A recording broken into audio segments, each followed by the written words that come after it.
বাসটা হচ্ছে বাসটা এখানে যাত্রা বিরতি। হ্যাঁ, যাত্রা বিরতি। আর এটা হচ্ছে গাড়ি পার্কিং করার জায়গা। একটা জায়গা দেখাইছি বিশাল বড়, তবে ওইটা থেকে এটা একটু ছোট। এটা যাত্রা বিরতি বিশাল বড়। এই যে একজন সকাল 5:44 ভোর, এই যে একজন মহিলা কাজ করতে চলে আসছে, কাজে চলে আসছে। ওনার মেবি ছেলে ওনাকে দিয়ে গেছে নাকি না। থাইল্যান্ড অনেক উন্নত একটা দেশ, অনেক উন্নত।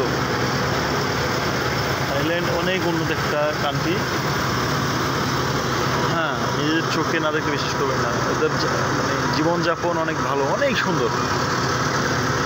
আসলে থাইল্যান্ড আসার আগে ভাবতে পারি না থাইল্যান্ড এত স্মার্ট আর এখানকার জীবনযাপন এত সুন্দর। এই যে এখানকার মেয়েরা দোকানদারি করে।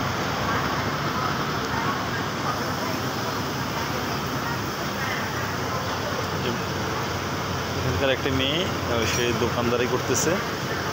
ওকে কেউ ডিস্টার্ব করতেছে না এত রাতে। সারা রাত ও দোকানদারি করে।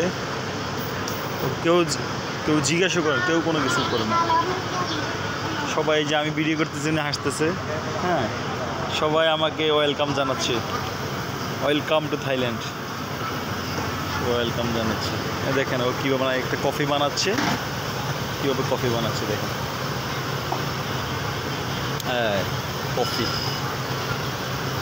কীভাবে কফি বানাচ্ছে দেখেন। একটি মেয়ে, একটি থাইল্যান্ডি মেয়ে, থাইল্যান্ডি মেয়ে কীভাবে কফি বানাচ্ছে দেখেন। দারুণ দারুণ, অসাধারণ।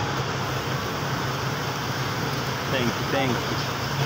এখানে ডিম আছে, ডিম খেলে। Thank you, thank you. এই আরেকটা, হাউ আর ইউ। একটি মেয়ে, আরে অনেক খুশি। Okay okay, thank you, thank you, thank you, thank you my friend. এই আমাদের বাস। আর এখানে